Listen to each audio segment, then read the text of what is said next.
Well, hello everyone. Welcome to Amusia, the podcast for music nerds. Today I'm talking to my friend Jon Woods. You go by the artist name Your New Empire. And we're going to be talking about synth guitars, because that's sort of your specialty. It's what you use for making all your music. Is that right?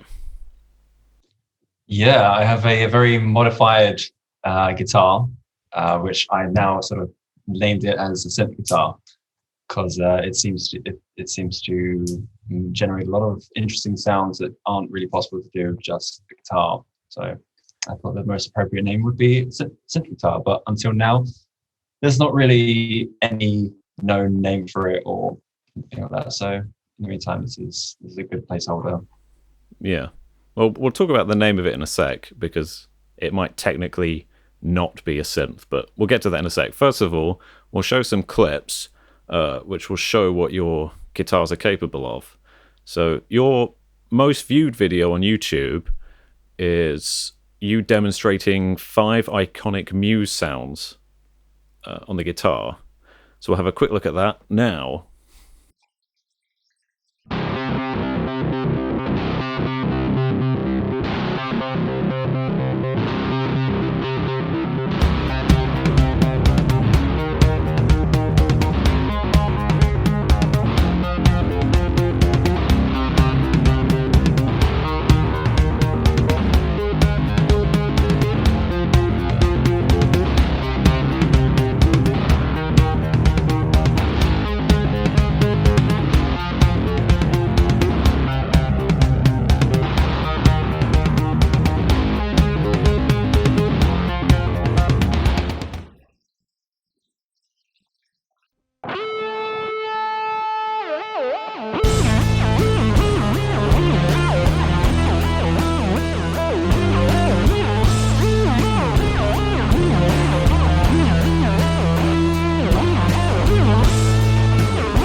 Right, so we just listened to a couple of the Muse songs that you can recreate on your guitar. Map of the Problematique. Is that how it's pronounced? Not Problematic You. I don't know. I have no reservations about butchering someone else's language. No reservations at all. No, none at all. You can butcher away. Yeah. And the song Fury. I'm pretty sure I got that one right. So it's Fury. Oh, dear. So in the first one, Map of the Problematique, I see you're using. Well, you've got 2 synth guitars. Is that right? Yeah. So I think I'm using the Stratocaster in that first one. Yeah. And then the Telecaster in Fury. Yeah. So what exactly are you doing in this Map of the Problematique? And in the original Muse song, are they playing that on guitar? That's that riff. So in the original song, they're not using the same technique or the same tech or pedal setup that I'm using, but I think it was released, let's have a look, early 2000s, and they already were kind of ahead of the game in terms of guitar effects. And that's certainly what attracted me to the band in the first place. So it was released in 2006, and they were using a kind of sequencer, which has been around for synthesizers for a long time, but really new guitars. As far as I remember, this is the first time I heard it being used for a guitar, and the sound is very iconic. Hence the name of the video. Yeah, which has a very unique sort of sound. And even until today, I don't think it has been replicated. I think even Boss tried to release a pedal which tried to emulate the effect, like a sequencer kind of effect, but it wasn't quite hitting the same sound, same impact.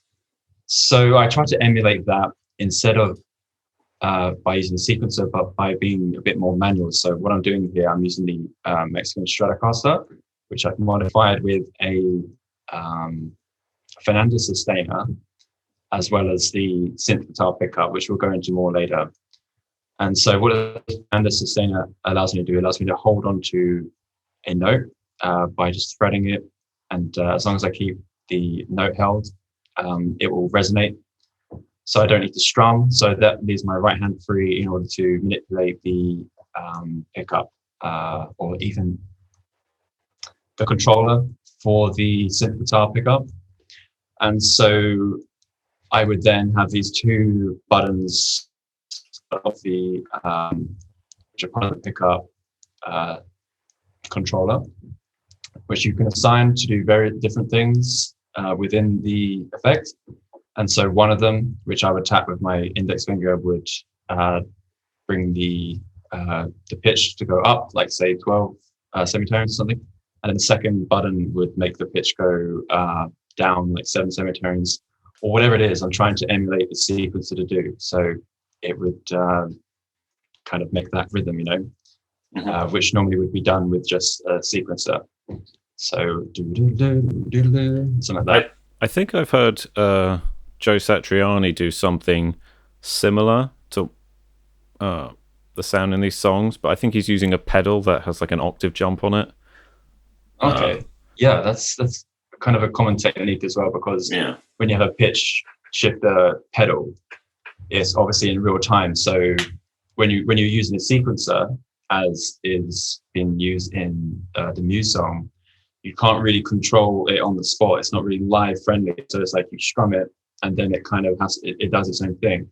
But with a pitch shifter pedal, like as you mentioned in the Joe Satriani example, you can manipulate that in real time, you know, with your foot. And that's the very kind of the basic way of that's like the very first expression pedal, I guess, like, because you have that with the wah pedal, and that's like real time manipulating the sound.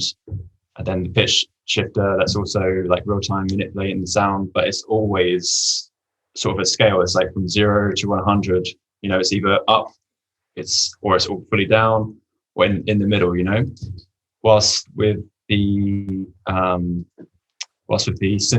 guitar synth or synth guitar controller, I can do many more things than that. So I can even change the range or what the pedal would be doing. So I can press a button and it would change it would make it so we jump straight to like 7 semitones or something, and then when you let go, it goes back down to 0. So it's like or something like that, rather than a kind of gradual glissando. It would just go from 0 to 7, which is what I do in Mathematic. Yeah. Speaking of glissando, using this Strat synth, you could do a sort of contrary motion glissando, can't you? Because you have another video where you basically recreate the THX logo video. I don't know what to call that, but let's just have a quick listen to that now. Okay.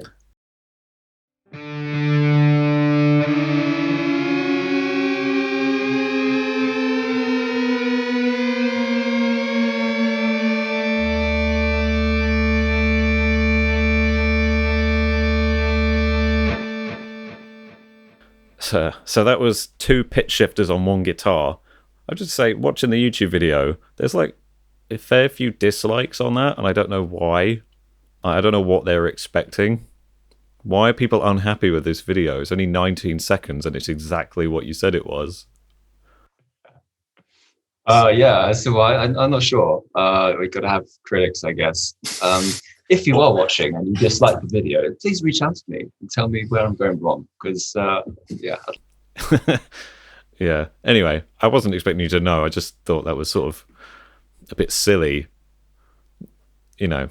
Anyway, yeah. So, how exactly are you making that sound? Do you have like what? Yeah. What are you doing? I have no idea. So we were talking earlier about glissando. sort of effect, which is pretty basic in terms of effects. If we examine the video, we can think of it as two voices. So you can say you can start at an A note in both voices. You start at A, and then one of them would go up to like E, and then the other one might go down to C sharp, or up to C sharp, or down to E, whatever.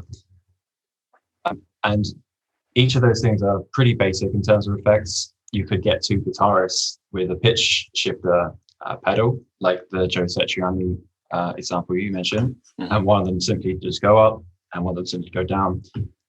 So when you break it down like that, it's quite a simple effect, but the challenge, I think, was how to do it with one guitar live and with only one string as well. So just like with the Method Problematic example, I'm using the Stratocaster, which has a Fernandez sustainer in it, and I'm holding onto one string, which is resonating. So this is the A.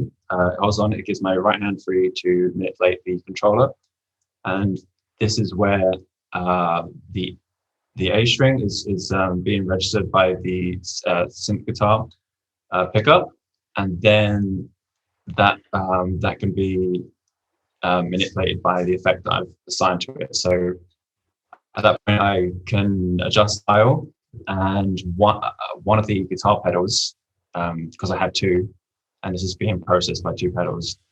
One of them is programmed to glissando up from A to E, and the other one is programmed to glissando from A to C sharp or something. And you can adjust it so the pedal, as you go from 0 to 100%, like up to down, you can program it to either go up or down, if that makes sense, like the note to go up or down. So there's a lot of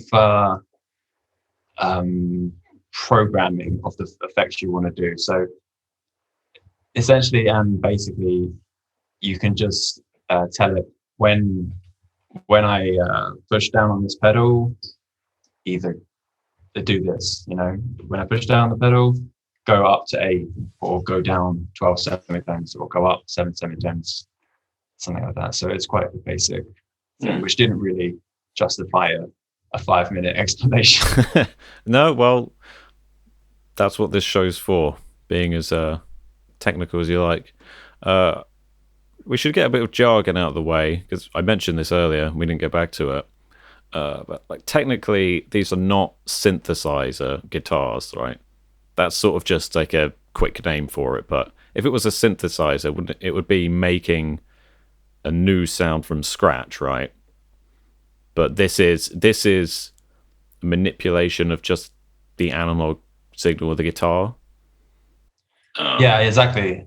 And it's converted into digital information. Is that right? Well, it's like so it turns the vibrations from the strings into analog audio signals, which is similar to what the normal pickup does. I think it's just taking vibrations and it converts it into an analog audio signal as well, right? Do you know much? I don't know too much about. We'll cut that out. Yeah. Nah, still stay in. But I just thought it'd be worth mentioning, in case there's any pedants watching. Well, I can go into it more because I have it written down here. So, okay. But I'll try to make it look like I'm recording it from memory. Okay, and not like you're reading it like a hostage ransom. Yeah. So the guitar uses a Roland G. Yeah. So the pickup, what it does is it turns the vibrations from the 6 guitar strings into 6 analog audio signals. So that's what's important. It's like a simultaneous process. So each string sort of is converted into its own individual audio signal. So it's not like it's not like it's turned into one audio signal, which is what normally is done for the earlier synth synth processors. So in this case, it's working with 6 separate audio signals from each string. And so it uses modeling technology to construct various guitar sounds. So it actually creates sounds from the analog audio signal. And this is how you can get all the sounds you do, like alternate tunings, amplifiers as well, effects, and which is what I most use it for. And so, yeah, to summarize, it's all based on the actual string sound coming from the guitar. So it's not conversion to MIDI, which is known to have like latency delays and mistriggering of notes. And this is so my point is it's very different to the earlier models, which would, as you say, they would just be triggering sounds. Like guitar synth technologies have been around, I know, since the 80s, I think. And it would be very clumsy sounding because it's like you can play one chord and it'd be like monophonic sound coming out because the process is only designed to trigger a noise like from a sound library based on the pitch that it's detecting from the guitar, you know. So in that argument, the early guitar pedals, you could have, it wouldn't matter what guitar you're using. You could use like the cheapest beginner guitar, or you could use just the rarest kind of wood or anything on a guitar, and it would sound the same because it's just triggering a sound from the library. Yeah. So the differences with the pedals I'm using, it's actually based on it's like creating a kind of hybrid audio signal. That's really interesting. So these guitars that you use, could someone just go out and buy a guitar like that, or do they have to be basically modded from a normal guitar? If I wanted your setup, does a shop just sell that to me, or what did you do? Well, actually, yeah, so there is a lot of modding involved from my side. So you can technically have access to the capabilities which I just described. Like you can buy that pedal and you can get the pickup, which allows you to use the pedal. But in terms of making the sounds I use, you will have to have like a Fernando sustainer, as I mentioned, or in some cases I use a kill switch. And also, I think it depends if you want to have access to like the controls from the pickup, which has to be placed on the guitar. But I think it's like an optional sort of thing. So yeah, there's a lot of modding involved, but partly is out of the box sort of thing. Okay. Well, I wanted to check out some of your original songs, because so far we've just looked at your Muse recreation and your fun THX thing. But you do have proper songs that you've actually written under the Your New Empire name. Do you want to tell us about that name, or is it just because that's a prequel meme, right? I guess so. Yeah, it's I'm glad I snapped that name, because now anytime anyone watches Star Wars, I'll get a free advertisement. Bit of clout. Okay. Yeah, well, let's check out some of your songs.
Okay, so that was short clips from Roman Soul, Super God, and Future Stop.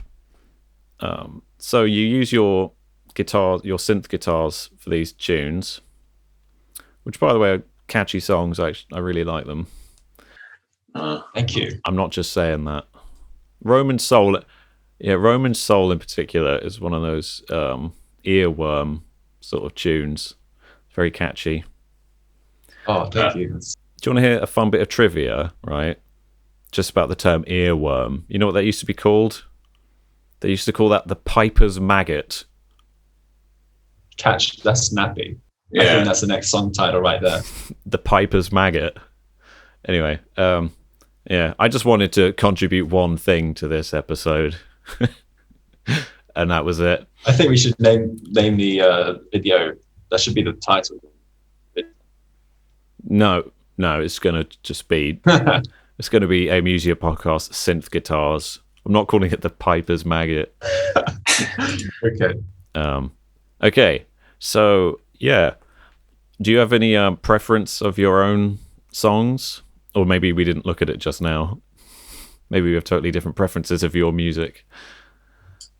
Well, I prefer not to listen to my own music. But, I guess they each use a different side of the synth guitar, which I'm quite proud of. It's like it starts as a challenge. It's like I like to try to make the most of any sounds I come up with, and I think Roman Soul maybe was the first song I probably wrote with this setup, and I think it mostly just comes from trying to emulate a full band with only having to have me and a drummer, So basically trying to get the sound of a bass and two guitars and a drummer, but with only having one guitar, because I feel like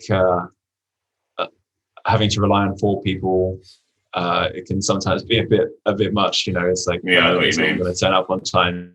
Is everyone going to remember the parts?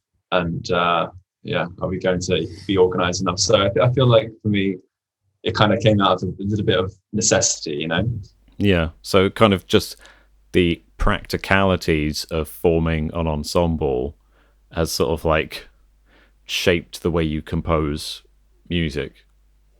That's true, yeah.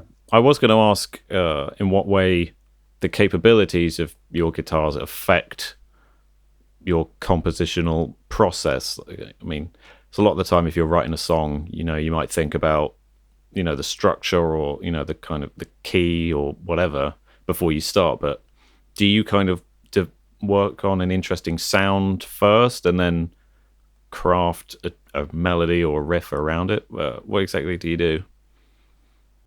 I think it's different.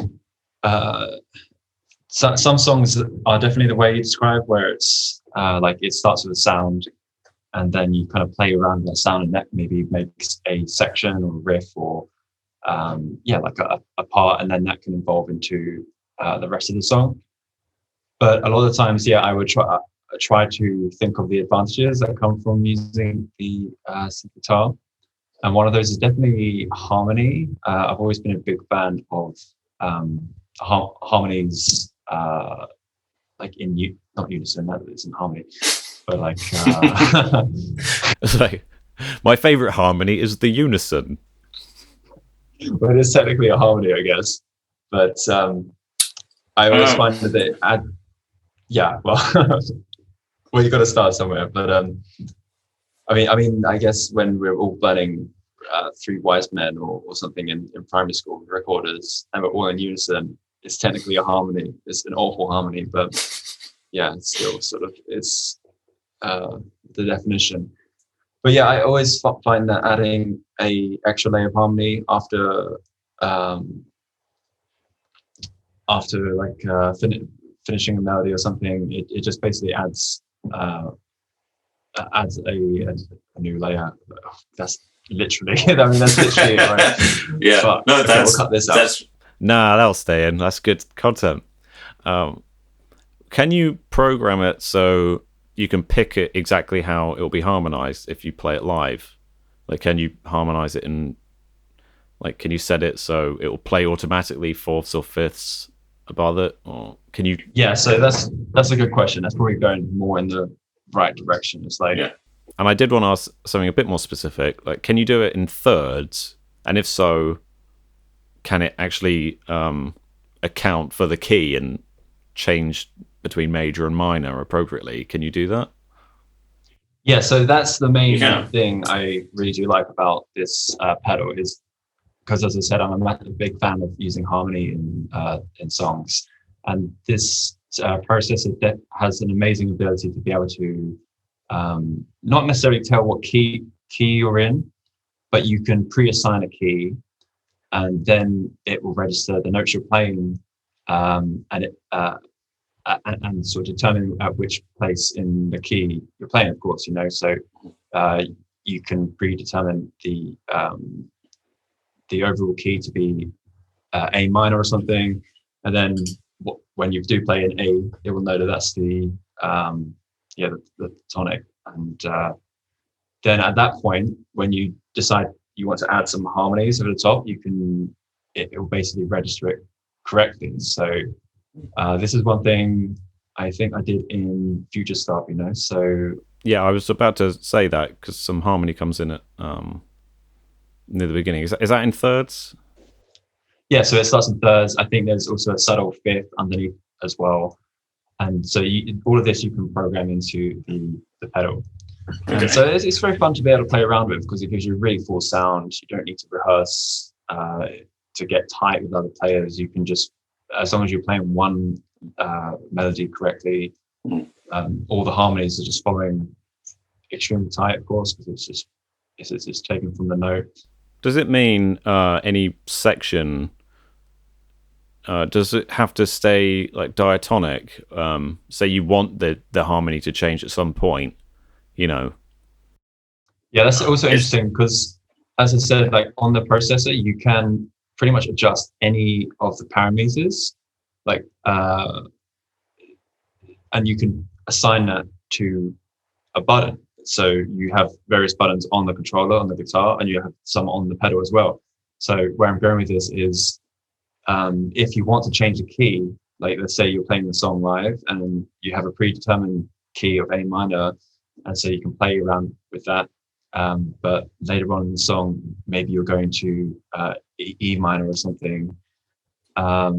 You can press, you can assign a button on the guitar, which will change the overall key as well. So it's not only limited to change some of the more kind of directly obvious parameters, such as which note or which harmony you're doing. You can also adjust the overall key. And so that's how you get really interesting sounds, Yeah, so it's really not, I would have imagined it being more limiting than that, but it sounds like you can do a lot, and that sounds really great. You can, yeah. Yeah. And there's also some videos of you playing live. So we could check out the track Immunity, another original instrumental of yours, which you're playing live with a drummer with a name I can't pronounce it. Andras. Okay. Cool. Let's check that out now.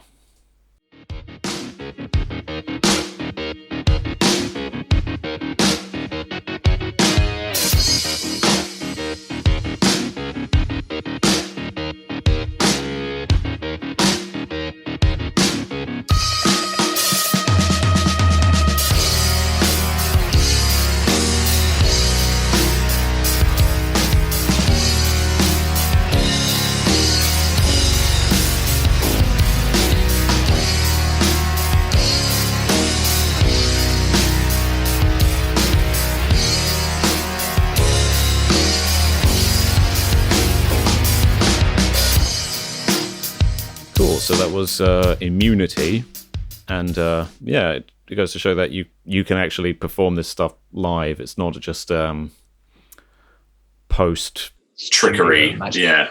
It's really cool. So what exactly are you doing there?